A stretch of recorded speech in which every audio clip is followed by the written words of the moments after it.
où il faut garder l'espoir. Le prophète alayhi salam nous a dit qu'aucun d'entre vous ne meurt 3 jours avant sa mort, qu'aucun d'entre vous ne meurt qu'en ayant la meilleure opinion d'Allah subhanahu wa ta'ala. Il a visité un jeune qui est à l'article de la mort. Il a dit: comment te sens-tu?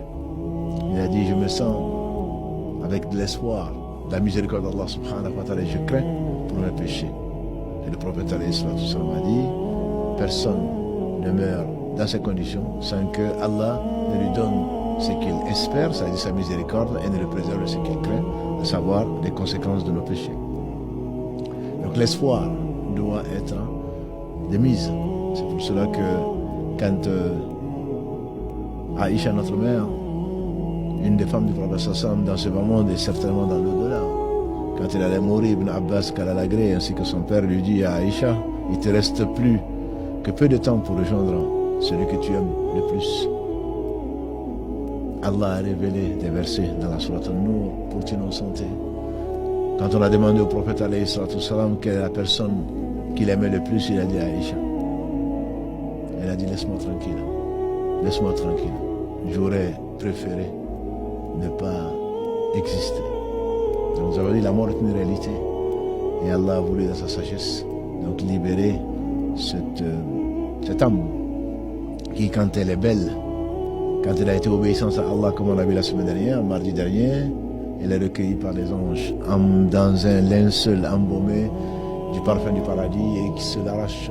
Et l'âme rentre, dépasse le premier, on lui ouvre la porte du premier ciel, du deuxième, du troisième jusqu'au 7e. Et donc chaque porte du paradis espère recueillir cette âme. Et ensuite donc l'âme sera inscrite à Illiyin, les livres qu'Allah inna kitabal abrar la fi Illiyin. Les bienheureux, leur livre sera dans la hauteur. Et donc ensuite, quand le corps va être enterré, et nous y viendrons, c'est pour cela qu'aujourd'hui notre thème de ce 3e épisode, c'est la tombe. Avant d'y arriver, l'âme reste le temps que le corps soit enterré.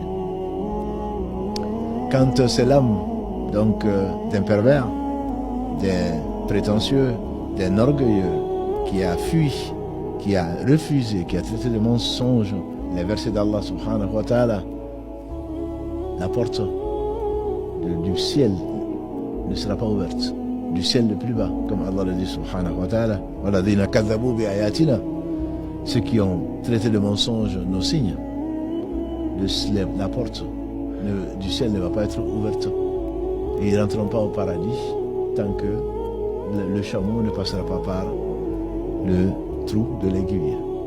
Surat Al-A'raf 7, verset 40. Et donc cette âme flotte et ne dépasse pas le premier ciel, ne rentre pas jusqu'à ce que donc le corps soit enterré, et ensuite il va le rejoindre.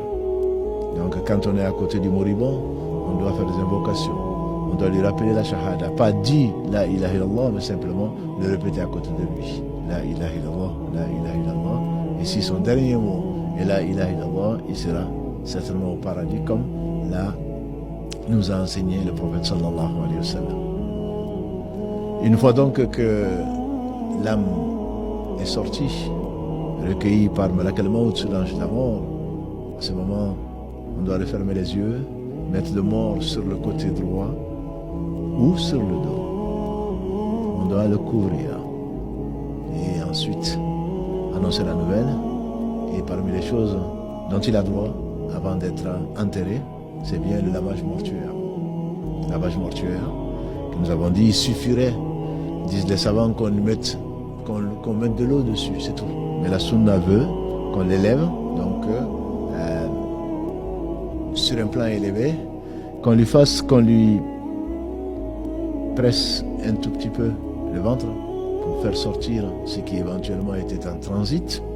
Vous avez compris, que ce soit l'urine ou les déchets, et ensuite on nettoie, mais toujours avec la partie intime, les parties intimes toujours qui sont couvertes. L'islam respecte jusqu'aux morts.